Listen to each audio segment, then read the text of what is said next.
Assalamualaikum warahmatullahi wabarakatuh. Halo teman-teman semuanya, semoga selalu dalam keadaan sehat walafiat dan selalu diberkahi di setiap langkahnya. Tak lupa juga kita doakan saudara-saudara kita, teman-teman kita yang sedang sakit, yang ada di rumah ataupun di rumah sakit, semoga lekas sembuh dan bisa beraktivitas seperti sedia kalanya. Amin, ya Allah, ya Rabbal Alamin. Pada kesempatan hari ini kita bakalan bahas tentang katarak kongenital. Katarak yang terjadi pada anak-anak baru lahir sampai usia di bawah 1 tahun. Biasanya kita dengar katarak itu terjadi pada orang-orang tua ya, pada usia lebih dari 50 tahun. Akan tapi ini terjadi pada usia-usia muda, baru lahir sampai usia di bawah 1 tahun. Katarak kongenital merupakan penyebab kebutaan pada bayi apabila tidak ditangani dengan tepat. Sama juga dengan katarak yang terjadi pada usia dewasa, usia tua.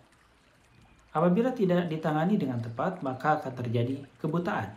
Penyebab katarak kongenital itu ada hubungannya dengan keadaan ibu saat mengandung. Biasanya ibu-ibu yang saat mengandung menderita penyakit rubella atau ada penyakit bawaan seperti gula darah tinggi, ya, diabetes mellitus yang tidak terkontrol, dan beberapa penyakit lainnya. Dan sering juga katarak kongenital ini didapati pada bayi-bayi prematur dan juga pasien retardasi mental. Hampir 50% katarak kongenital ini tidak diketahui penyebabnya. Pada katarak kongenital, dokter akan mendapati bagian lensanya putih ya. Saat disinari ya, itu putih. Atau bisa juga memperlihatkan gejala mata kucing ya. Mata kucing itu saat disinari ya, dia seperti bersinar ya, kayak ada pantulan sinar gitu.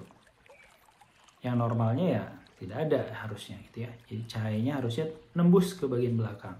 Tapi pada katarak kongenital yang terlihat seperti mata kucing.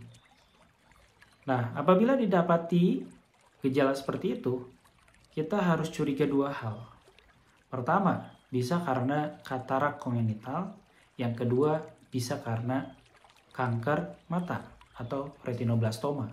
Oleh karena itu, keadaan-keadaan yang didapati ya, contohnya tadi saat diperiksa seperti mata kucing, maka harus segera dirujuk ke dokter mata untuk memastikan hal tersebut disebabkan oleh katarak kongenital atau oleh retinoblastoma atau kanker mata.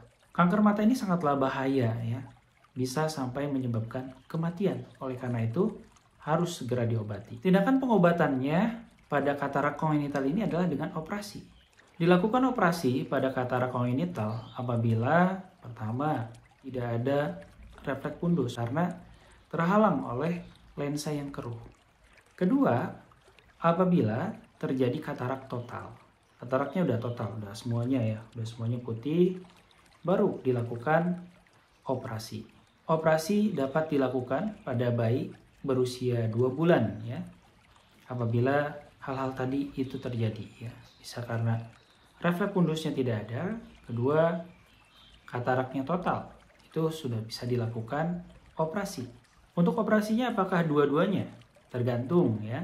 Kalau kataraknya hanya sebelah ya, unilateral, maka hanya dilakukan operasi sebelah saja. Tapi kalau kejadiannya adalah bilateral, dua-duanya, maka operasinya juga dua-duanya. Apa yang akan terjadi apabila tidak dilakukan operasi pada katarak kongenital?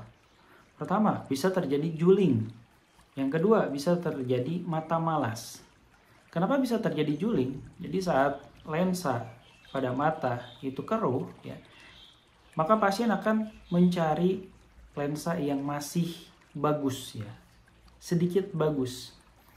Maka mata akan ya digerak-gerakkan di bagian mana yang dirasa bisa terlihat gitu ya, nyaman untuk melihat.